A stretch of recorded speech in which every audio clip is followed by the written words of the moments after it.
Hi, everyone. Um, my name is Emily Hill, and I'm the Education Coordinator at Canadian Ministries here at the National Office of the Presbyterian Church. Thank you so much for joining us during this busy time of year, coming to us from all across Canada. We welcome you and we thank you for being here. Today is an exciting day. We have Reverend Dr. Ross Lockhart with us from Vancouver School of Theology, and he's going to talk to us about neighborhood mapping. There's just a couple of housekeeping things before we get started. The first is if everybody could keep themselves muted and have their webcams off, that helps to keep down the background noise that sometimes happens. And there is a chat function. You'll see somewhere on your screen a little thing that looks like a thought bubble. And in that bubble, you can click on it and you'll see the chat. I've already written a little thing that says welcome. If at any point during Ross's presentation, please feel free to put in some questions into the chat box. I'll be acting as moderator a little bit throughout this, and I will keep track of your questions, and we'll have a time at the end, probably about 15 or 20 minutes, where we'll bring the questions you've asked to Dr. Lockhart to be answered. And so, yeah, we hope that you enjoy this webinar, and thank you for joining us. And Ross, thank you so much for joining us. I'm going to be turning it over to you now. Emily, thank you so much, and it's a joy to be online with friends across the country. Really appreciate those who have given time. We know that it's a holiday collide moment with Valentine's Day meets Ash Wednesday meets first day of Lent. And so thank you for taking some time. When Emily spoke to me about the theme of this webinar, if your church disappeared tomorrow, who in your neighborhood would feel the loss? I jumped right away and said, I'd love to spend some time on that. And part of the reason for that is work that I do here at St. Andrew's Hall and the Vancouver School of Theology in what's known as the Center for Missional Leadership. And the Center for Missional Leadership encourages and equips missional leaders for Christ's Church of tomorrow today. And one of the ways we do that is by helping to equip ruling elders and teaching elders read the landscape. And the landscape of being a Christian witness in Canada has shifted so dramatically since the 1960s that in many ways it feels like we are always playing catch up. I have the privilege of serving as interim moderator at one of our Presbyterian churches in Surrey. And I was at the session table last night, and we were just engaged in a conversation about how much this one particular neighborhood has changed over the last several decades, and how we respond to, say, that neighborhood in Surrey, or wherever this webinar finds you today, either live or if you're watching this in the recorded version later. How you respond is a missional question. And so we're going to be having a look today at some various tools, but also to be really thinking together about how to apply these tools in your local context. So I'm going to spend part of the time illustrating what, not just paying attention, but what I would call praying attention to the local neighborhood looks like here in Vancouver.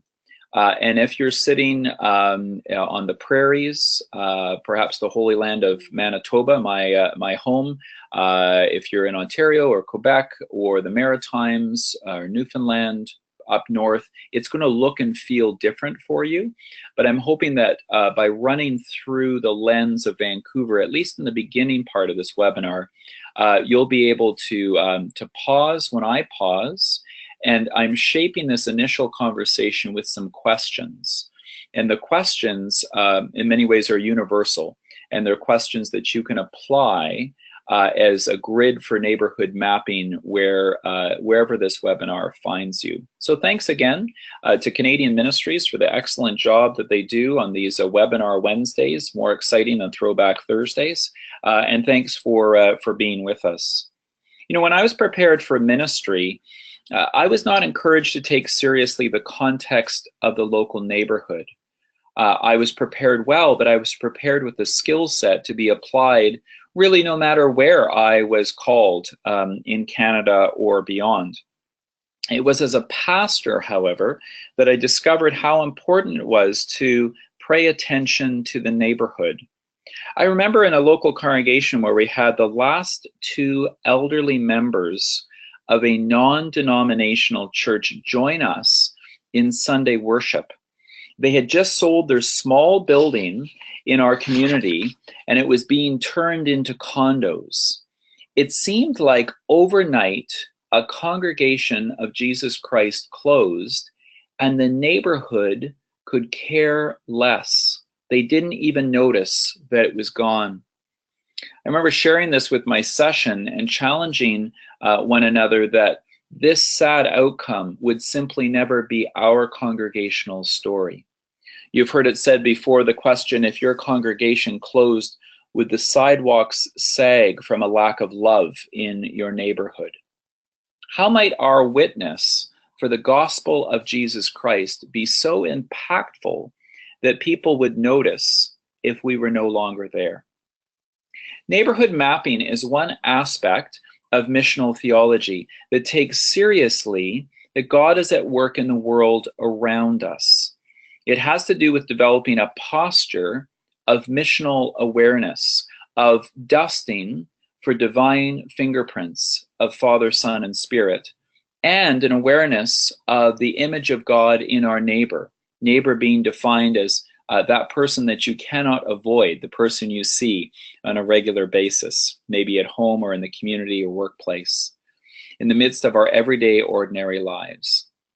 So let's have a little look at this idea of paying attention to specifics of neighborhood by coming with me to Vancouver. Those of you back east will be cheered to know that we had snow overnight in Vancouver, and so we're participating in the Great Canadian Winter for a day or so. Let's have a look at what neighborhood mapping might sound like when you really pay close attention to your own neighborhood. It's early on a dark, damp winter morning at the base of Grouse Mountain. I stand across the street from a row of townhouses that our family of 5 calls home, waiting for the number 247 TransLink bus to downtown Vancouver. Above me, through the gentle rain, I can see the snow-covered peaks of nearby mountains, and my nostrils fill with the rich and textured scent of 1,000-year-old cedar trees in the forest nearby. Every day as I leave our Canyon Heights neighborhood, tourists flow the opposite direction to visit Vancouver's best-known attractions, including Cleveland Dam, Grouse Mountain, and the Capilano Suspension Bridge. Vancouverite Douglas Copeland describes this area where I wait for my bus in a way reminiscent of Celtic Christians who spoke of thin places where heaven and earth meet. Copeland says of the Grouse Mountain neighborhood, quote, "The air is thin, the view is spectacular, and the presence of something holy is always just a breath and a glance away off in the hinterlands." This day and every day, the same assortment of professionals line up to catch the early bus downtown. As always, these Vancouverites maintain a cool distance from each other, and yet oddly, when the journey is finished, everyone will go out of their way to say thank you to the unknown bus driver, a move that would raise eyebrows in other cities. My daily commute as a pastor and professor at St. Andrew's Hall here at UBC takes me from North Vancouver across the Capilano River to West Vancouver, with the wealthiest postal codes in Canada, where homes sell regularly for up to $30 million. From there, I cross the iconic Lionsgate Bridge through Stanley Park and into the bustling downtown core. On the journey, snow-covered mountains of stone give way to sparkling condo towers of steel and glass. Here I say, thank you to the bus driver, cross the street, and stand for a few minutes waiting to take the number 44 bus to UBC. As I wait, the sights, sounds, and smells of my surroundings could not be more different than where the journey began 20 minutes earlier on the mountainside of North Vancouver. Now, Vancouver is known by many nicknames, including Wet City, Lotus Land, Van Groovy, and Hollywood North. But Douglas Copeland's description of Vancouver as, quote, city of glass seems to fit best. You know it when you stand downtown, surrounded by countless high-rises, shimmering and reflecting the lights and the sounds of the city in the walls of glass condominiums and office towers. Here, the urban core of Canada's third largest city is on display for all to see, with bustling crowds and a dizzying dichotomy of wealth and poverty. I wait on Burrard Street for my next bus, and nearby sleeps a homeless man, bundled in soiled, formerly white blankets, trying to escape the cold of the winter rain. He leans his malnourished and bruised body against the outside of the newly renovated Tiffany's jewelry store. On the other side of me, a dark, sleek Maserati sports car, starting price $100,000, speeds by dangerously close to the curb, blasting through a puddle that sends a spray up towards those of us traveling on the cheap. As we scatter out of the way, the water hits the front of the Tiffany store and drips down on the unfortunate soul trying to sleep through the morning commute.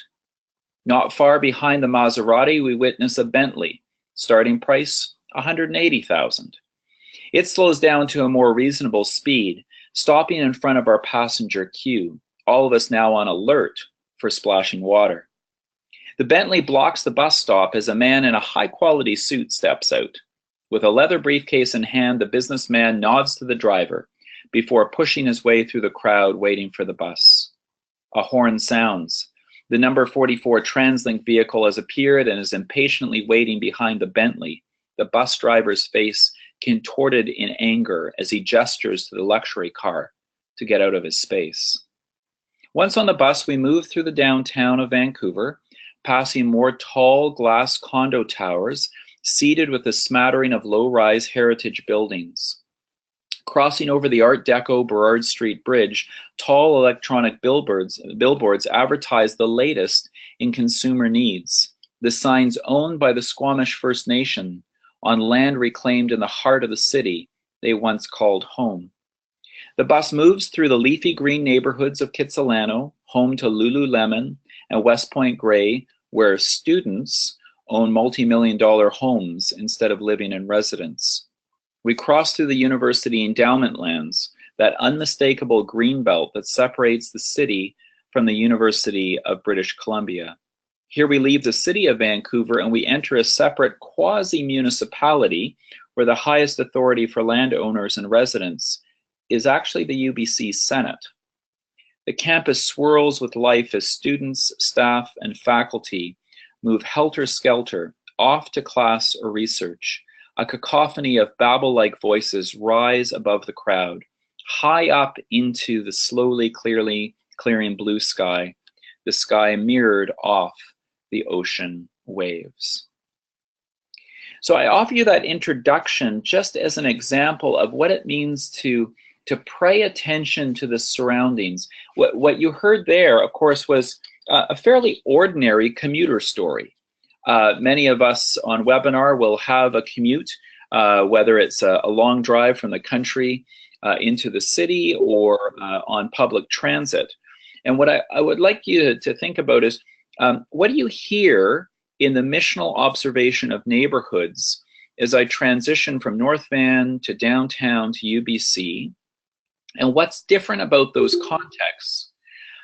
What I want to do is to get us thinking about, if you were living and ministering in one way or another in each of those neighborhoods, how might your Christian witness look different? If you were in the leafy green suburb, if you were in the downtown core, or if you were on a university campus. I'll give you a moment to think about how ministry might look different, how a missional witness might be different in light of the neighborhood in which you find yourself. You might note, for example, that Greater Vancouver is a cosmopolitan, world-class city that has grown to almost a population of 3 million now. It's renowned for natural beauty, diverse ethnic culture, and access to world-class recreation facilities, places like Squamish and Whistler. But of course, beauty is said to be skin deep.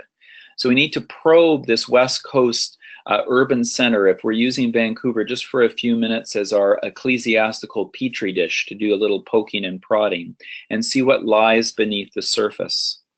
When I moved to the West Coast a decade ago, the first person I notified that I was moving out here was a mentor of mine, and likely a mentor of some of yours on this webinar as well, Stephen Ferris, who is then dean at St. Andrew's Hall, where I work today.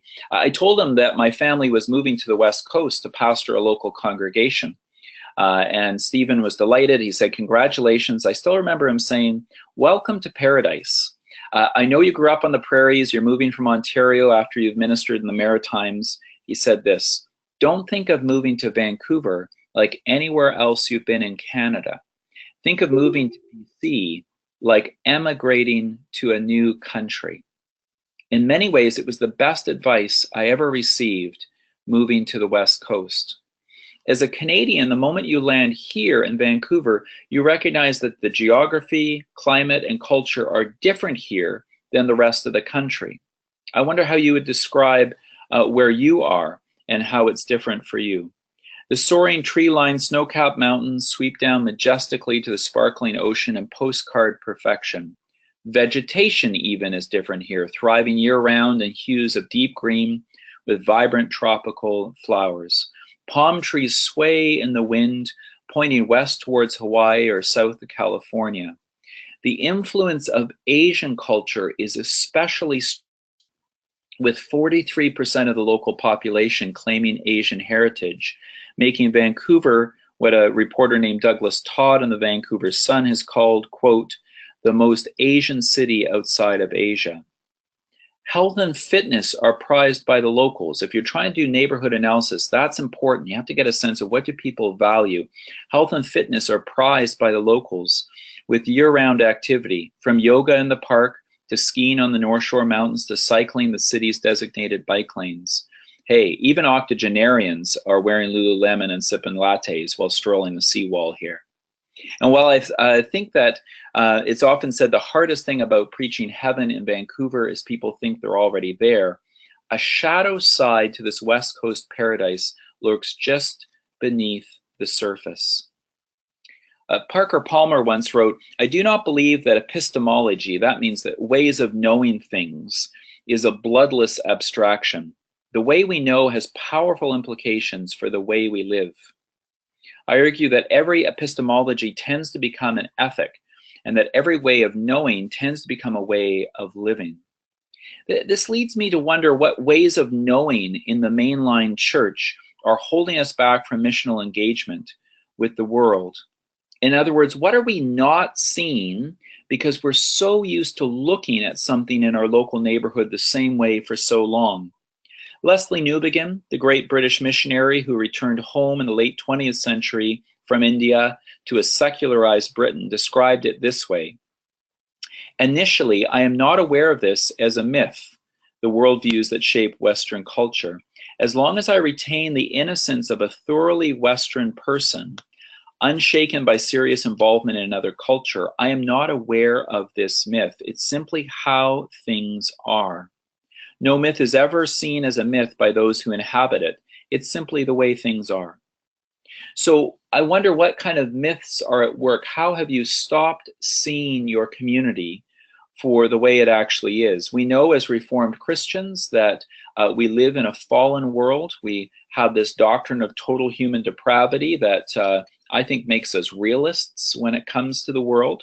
So even though here I am in a place that some people would call paradise, there's a shadow side. Example, economic disparity in the region is striking.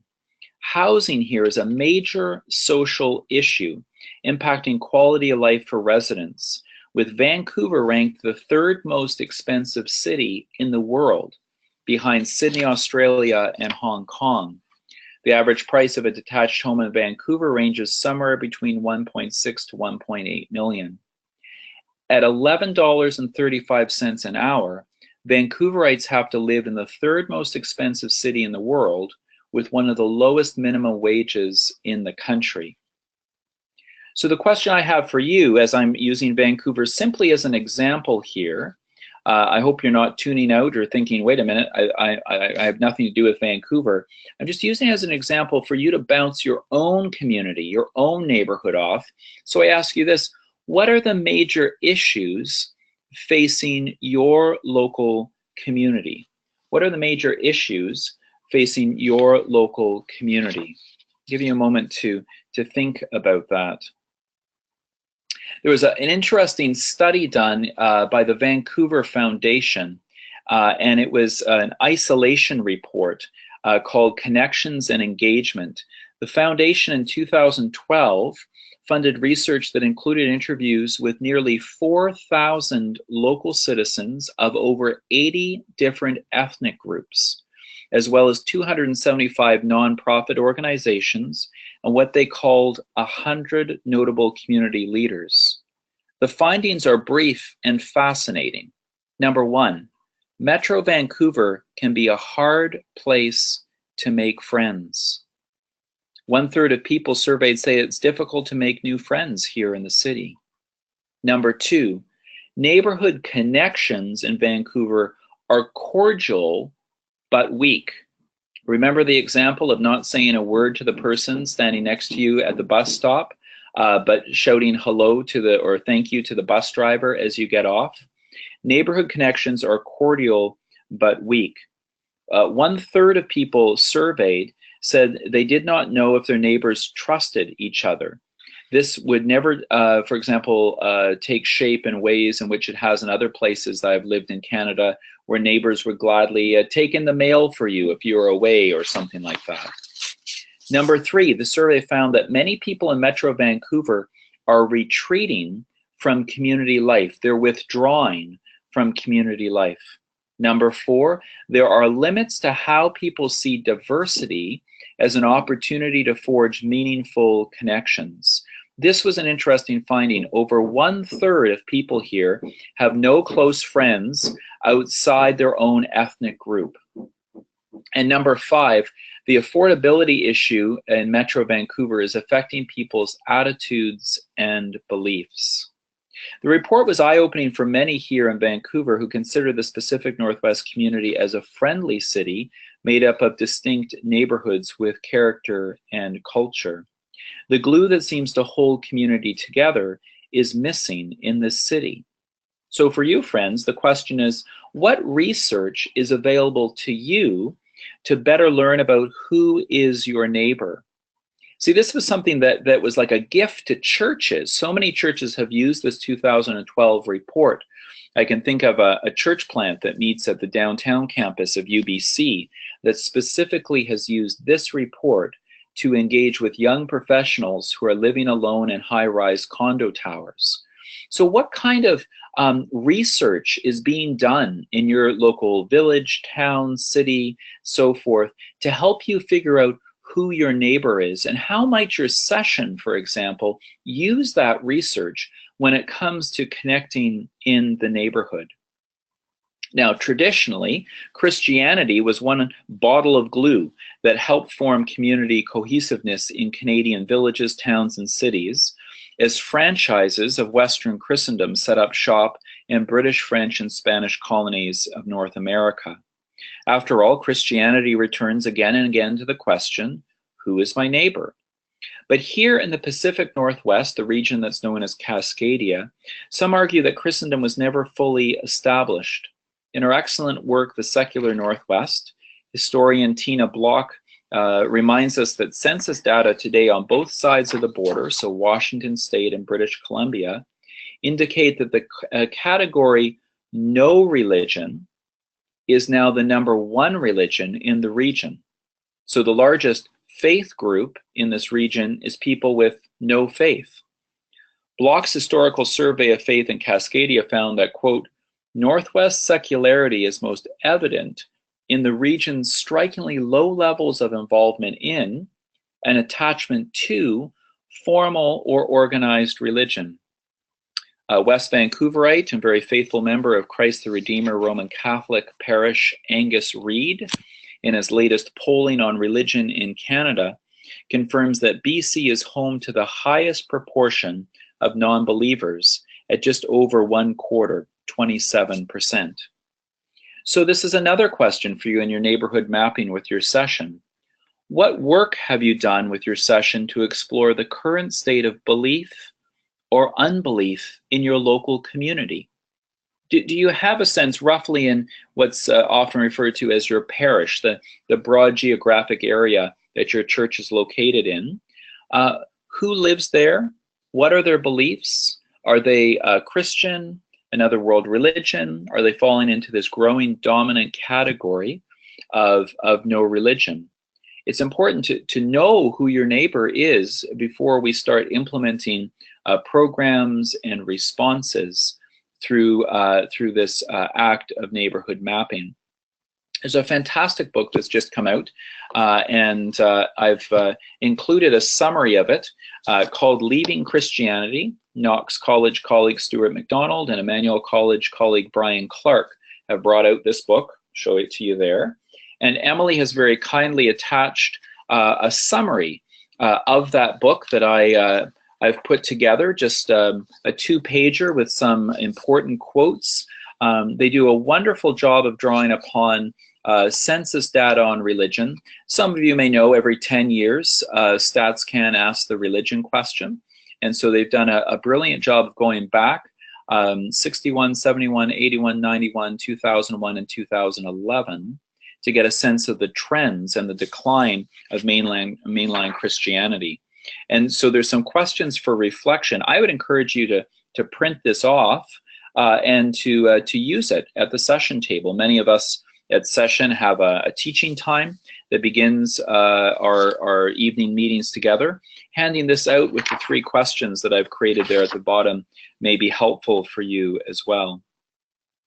When we return to my particular mapping of neighborhoods here in Vancouver, I note that if Christendom unraveled most quickly here on the West Coast due to the lack of church influence historically, then one must ask what kind of belief system has replaced traditional religion? Like what's filled the void, the vacuum, in this so-called spiritual but not religious landscape of steel and glass?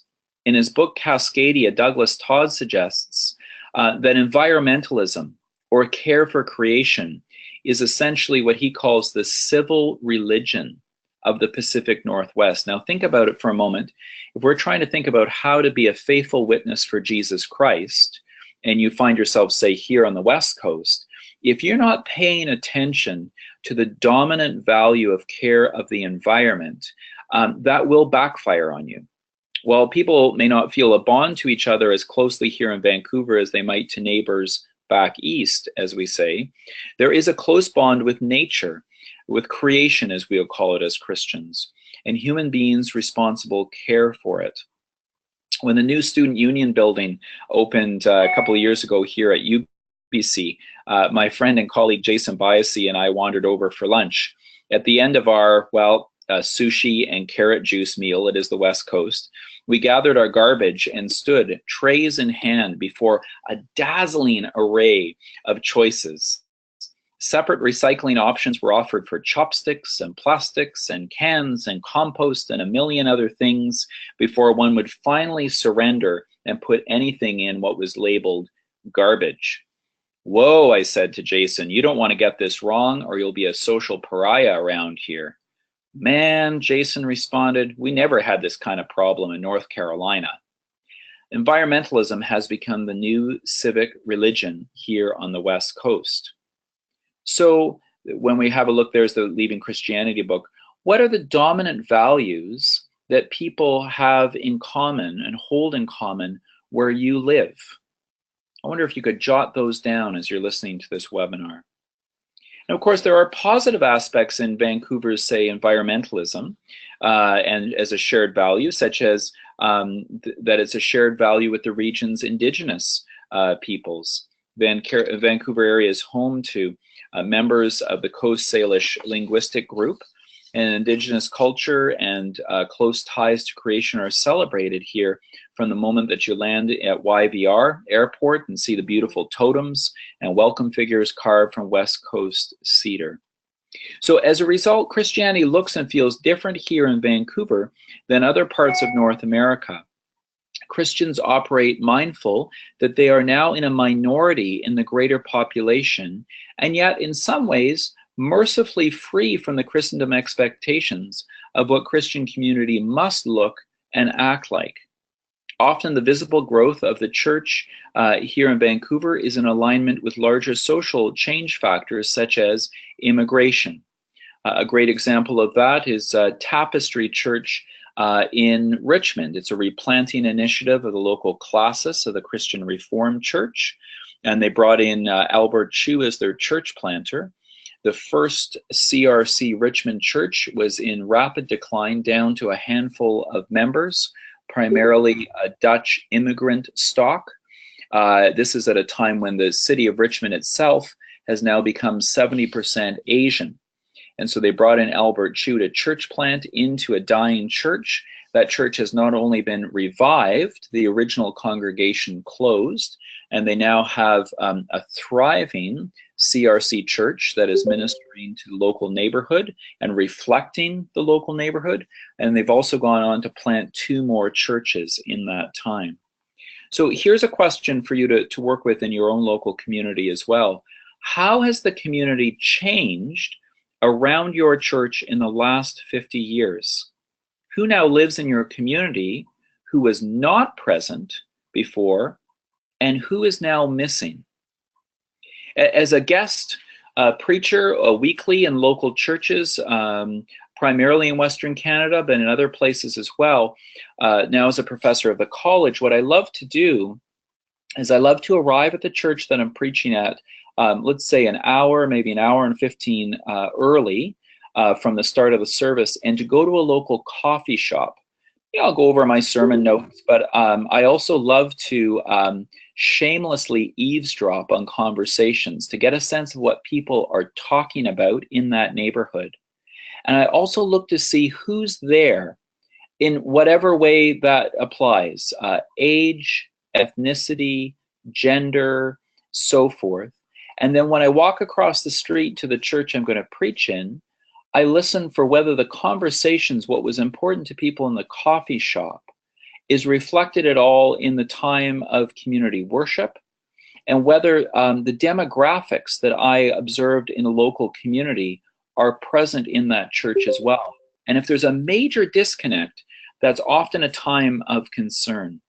So at this point, you're thinking, okay, Ross, this is fine, but I need something a bit more practical I can get my hands on when it comes to who is my neighbor in neighborhood mapping. Well, I'm glad you haven't left us or fallen asleep yet. We're going to go to that right now.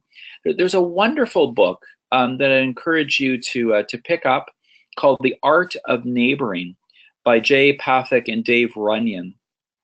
And there's a wonderful exercise they have in this book that I would invite you to try out with your session. You can see the graphic before you, and the little yellow house in the middle is your house or your basement suite or your apartment or your condo, wherever you call home. And what they invite you to do is the first step. You can even, just as you're sitting listening to this webinar, you can take a piece of scrap paper and draw a few boxes around. And what they do is that step number 1 is they invite you to write down in those boxes the names of the 8 people who live around you. So if in your kind of a classic suburban setting, this would be detached homes on either side of you, maybe behind you and across the street from you, for example. If you're participating today on this webinar or in the recording and you're in a high-rise condo in downtown Toronto, these are the people on the floor where you live. So step number 1, can you even name by name, even a first name, who your neighbor is? So go ahead and sketch that out at this time. A number of people struggle even with this first step. And folks like Dave and Jay who did this work, they're pastors. And one of the ways that they felt God correcting them, I suppose we could borrow my favorite definition of conversion from John Calvin, where God changes the inflexible desires of our hearts, right? God changed the inflexible desires of their hearts because they were equipped to be pastors. That meant they got in their car in the morning, they drove miles or kilometers to the church they served, they spent all their time there, and they drove home exhausted at night to where they lived. And as pastors, they realized they never ever got to know people in their actual neighborhood. Here were clergy who were terrible at being neighbors. So they developed this resource as a corrective. So step one, which you've done already, is naming by name your neighbors around you. Step two gets just a little trickier. Step two is looking at those boxes that you've filled. What can you tell us about those neighbors other than by pure observation? Example, to say Bill lives across the street, step one, and Bill drives a blue Toyota. No, that's not going to work. To say Bill lives across the street and Bill works for Revenue Canada and coaches his kids' hockey team, that counts. Because why? It implies you've had some sort of conversation. So take a look again at your sheet and see how you can fill that out. And how many of your neighbors could you say you actually connect with on this second level? Not just their name, but knowing something about them. When you've done that, step three is to go even deeper. And now when you look at the neighbors that you have on that sheet around you, what can you tell us about them at the level of hopes, dreams, and fears? So to say, Betty lives 2 doors down from me. She works hard at Shoppers Drug Mart as a cashier. And any free time she has, she spends in the hospice with her mom. That would imply that you have a relationship, a meaningful neighborly relationship, and you know what's really going on in their lives at hopes, dreams, fears. Ted is 2 doors the other way. He's working 2 jobs and really worried that he's going to get priced out of the neighborhood unless he can keep up with the assessments and the rising cost of living in Vancouver. That kind of thing, right? So this is a tool that's a lot of fun to do with your session, and it helps you start to get a sense of how am I on a daily basis a witness to the gospel right where God has placed me. And then, of course, what you can do is you can run this exercise all over again, but put the church, your local church, in the middle. Now, please hear me. I'm not saying, and then you literally do the 8 homes around the church. No, no, no. What then I would suggest, and this is not in the art of neighboring, but this is how I've used this tool. I find it helpful, is to put your church in the middle and then to say, what are the 8 community organizations close by to us? And do we know the names, step one, of anyone in that organization, right? So you might put another church. You might put an elementary school, and we know the principal by name. You might put the RCMP Community Policing Office, and you might put the local coffee shop, right? Community organizations around you. What do you know of, and that next level, about their mission, vision, values, goals as an organization? And then as you drop down, what are their hopes and fears for this shared neighborhood that God has rooted you in as a Christian community? So I hope that might be a helpful tool for those of us who like more practical things. I have a couple of other resources to recommend, and one that I find really helpful a former congregation member of mine here in Vancouver, and a missiologist who participated with Daryl Guter in the Missional Church book in 1998. Alan Roxborough has the book Missional Map Making, Skills for Leading in Times of Transition. And it's a helpful resource where he's able to start pulling apart how we actually go about map making and how we have to acknowledge that our maps have changed. And it's less about reading maps and it's more about being a map maker, because the old maps of Christendom are no longer working for us. So his first step is to assess how the environment has changed in your local context. And you can see where these tools start to kind of run together a little bit. But in his form, he says, assess how the environment has changed. So remember that question I asked you about what's changed in your neighborhood, who's there that wasn't there 50 years ago, who's no longer there, that kind of thing. And that is done in a number of ways, and you've probably done this in your local church. Lead members of your church on a prayer walk. What do they observe? I have a friend who has an early morning prayer group in his church, and the first question he always asks people is, what did you observe on your way to church today? And people report in. And it's this regular weekly sharing. Alan Roxborough's language would be being a detective of divinity, right? Having a sense of God's presence as well in a fallen, sinful world. Where is there brokenness in your community? Step 2, according to Roxborough, is focus on redeveloping a core identity. This is in alignment with where a lot of people go with church leadership, especially if you have elders on session who are active in business and so forth. They'll ask about things like, what's the 5-year plan, mission, and vision?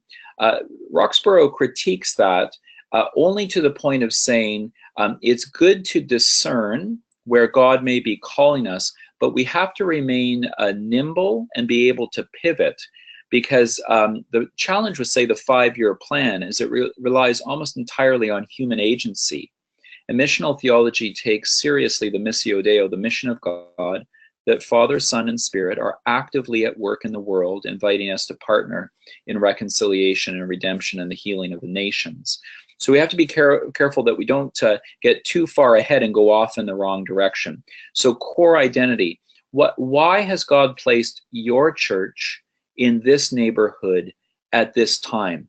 Not why God placed the church there 50 years ago, but in this moment of Christian witness, what is your core identity? Then he talks about a parallel culture, and if you pick up the book, you can go a bit further into this. We don't have tons of time today to do that. But essentially what he's advocating here is to say, what is the unique culture of Christian community alongside the dominant culture? This is especially difficult for mainline Protestants who, for most of our existence, certainly in Canada, we have been closely aligned with the dominant Canadian culture, right? And so this Christendom legacy means that those of us who come through a mainline background often struggle now to know what our purpose is when the dominant culture is not only going its own way, but at times clearly set at odds with the gospel. So how do we cultivate a parallel culture that when people come into the church, it's not more of the same that they can get at Starbucks or what have you, but there are Christian practices and catechesis taking place that are shaping people for the world that God is creating. And then step number 4, form partnerships with surrounding neighborhoods and communities. Friends, we're almost at time, but I want to share one last resource with you that I just find delightful, and it's this one. It's called The Bees of Rainbow Falls. This is a church planter who, Preston Pouteau, who we had speak at a missional church gathering that Dr. Guter and I were involved at with Calgary MacLeod Presbytery a couple of weekends ago. And this is a book that he's written about his church planting efforts through a missional lens and neighborhood mapping in a new suburb of Calgary. And in it, he talks about creating space for social engagement and Christian witness. He's a beekeeper as well as being a pastor. That's a pretty noble dual profession. I like to think of myself as a golfer and a pastor, but that doesn't get me very far. And so what they did when they moved to this small town, cookie cutter subdivision, instead of having the perfect green grass lawn, they created a bit of a wild garden and got permission to keep bees on his property. And now it's become a place of social engagement, and they have block parties. And he's looking at how to be a Christian witness when we're no longer the dominant player in society.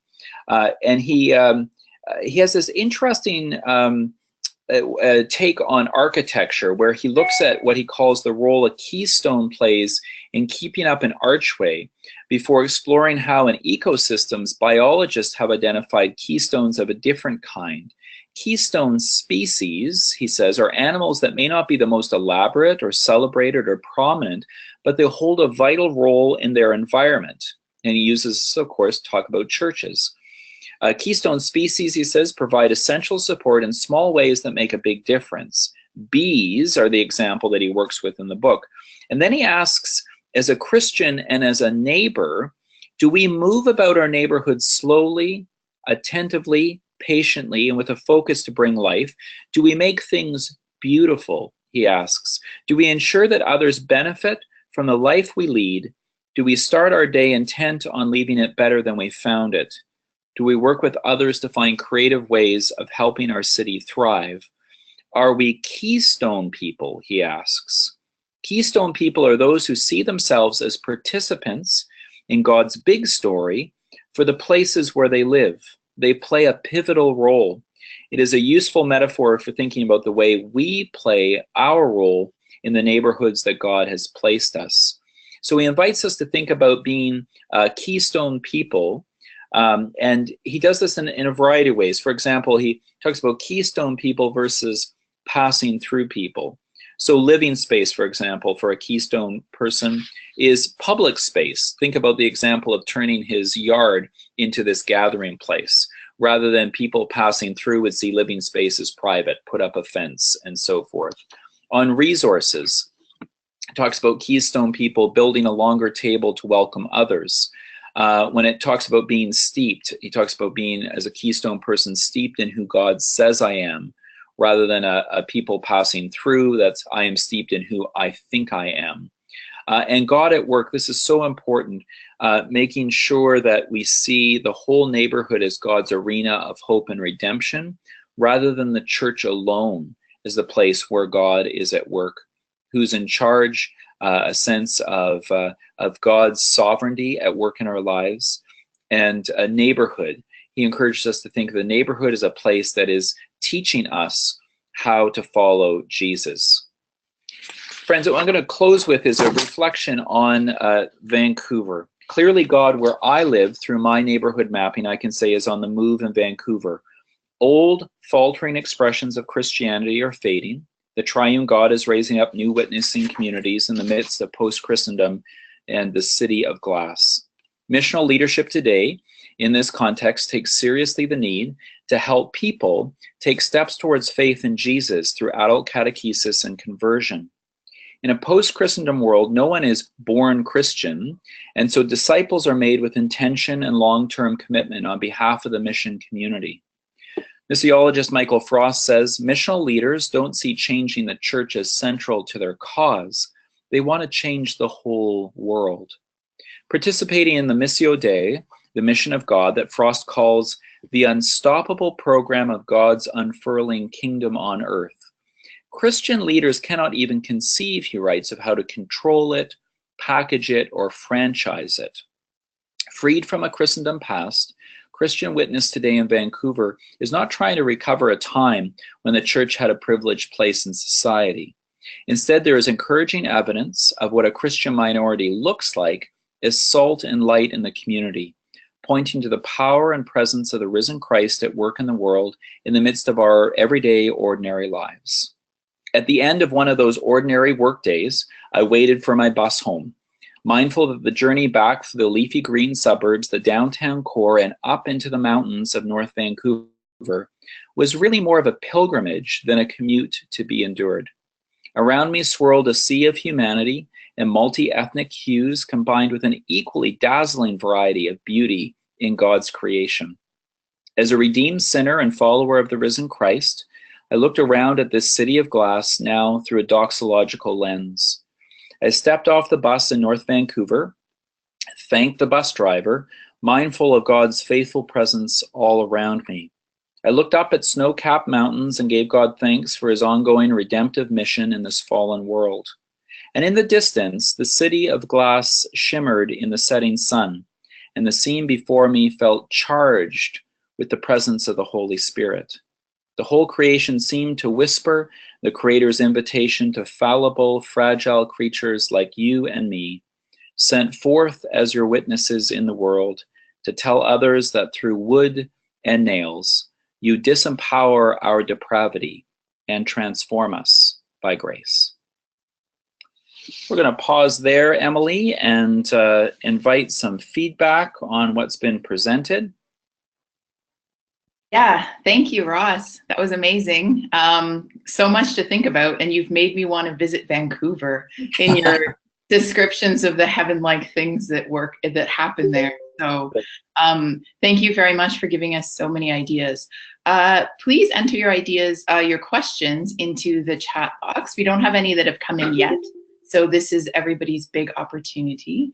But here at the National Office, Canadian Ministries team has been thinking of some questions. So one of the ones that we were thinking about was, so if you get to that place and you do that exercise with your session, talking about your neighbors, and people realize that they don't know their neighbors. They kind of come up with, oh yeah, I know 2 of my neighbors, but I can't think of 8. What is the next step? Like, as leaders in the church, what is then the thing that we say, okay, you don't know, you've identified that you don't know, so how do we make those connections? Well, how do we encourage people to make those connections? Yeah, so I'm always curious in neighborhoods where there are, you know, what Oldenburg and other sociologists have referred to as third places, right? And this is getting a bit dated now. We're going back, you know, into emerging church language of late 90s, early 2000s. But a curiosity of where do people gather between work and home that's a place of meaningful connection?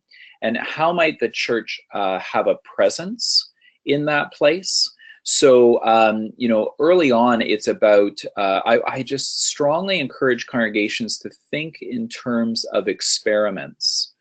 Oftentimes now with declining budgets, there's a greater cautiousness of engaging. And so instead of committing the church to something forever and ever, amen, I'd encourage, once they have a pretty good sense of their neighborhood and their neighbors, to think about one missional experiment they could put into practice, and then evaluate and ask, where did they experience God in the midst of that experiment, and what did they learn about neighbor in the process? So, you know, I think about a colleague who was struggling with the fact that the old model was invite families in on a Sunday morning and attend worship and go to Sunday school. And this was in a community like many Canadian communities where hockey is king, and it was just a failing proposition.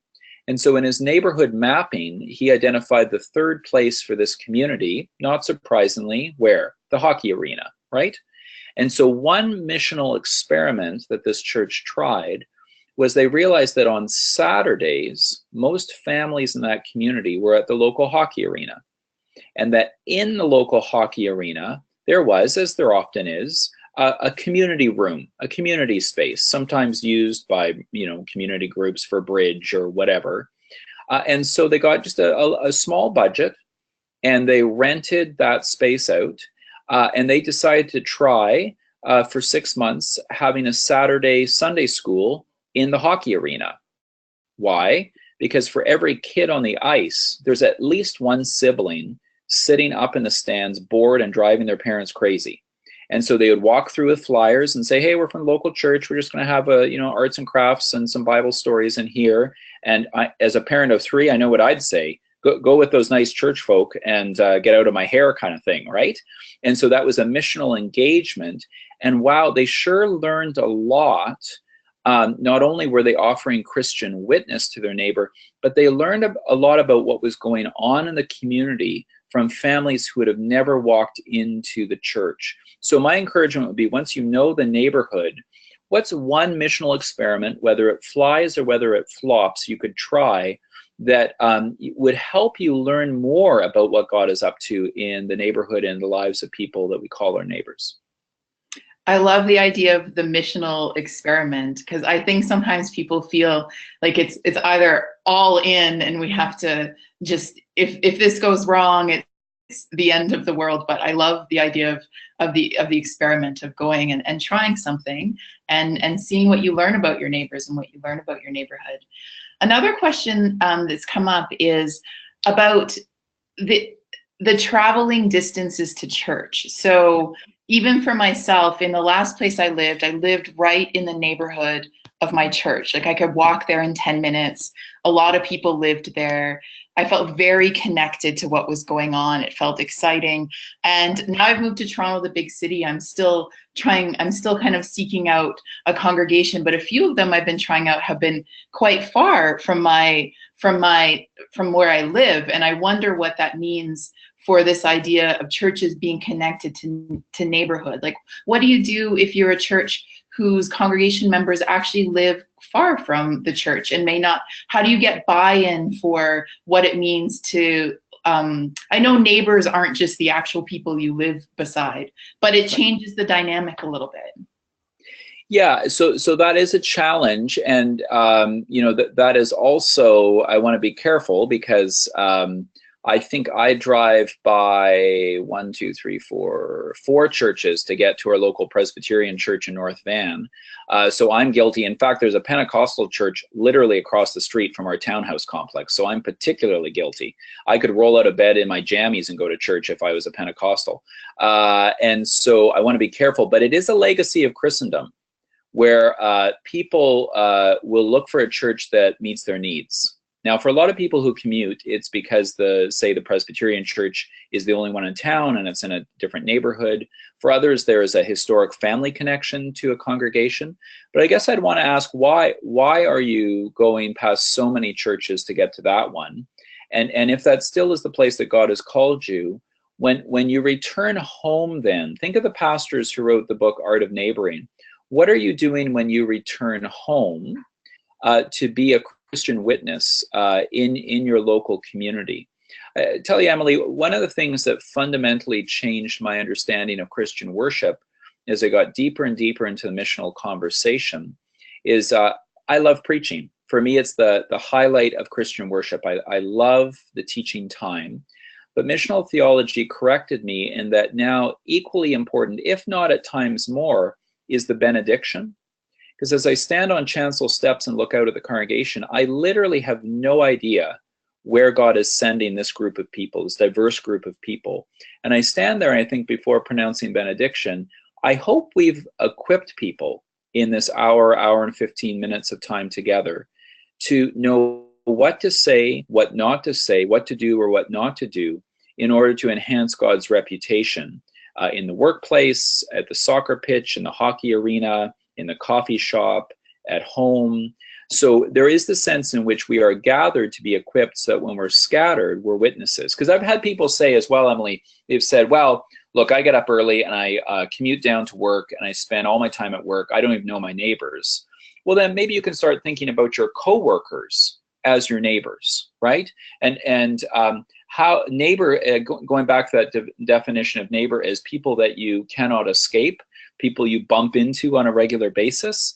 That's part of the challenge, and knowing that we can't do that on our own. So small group ministries are often really important for that, and trying to get a sense of how once we are scattered from the church, we're taking our Christian witness seriously, that church is not just a weekly gathering as consumers of religion, that we can then tuck away until the next Sunday. But it's an equipping, it's a training time for living our faith the rest of the week.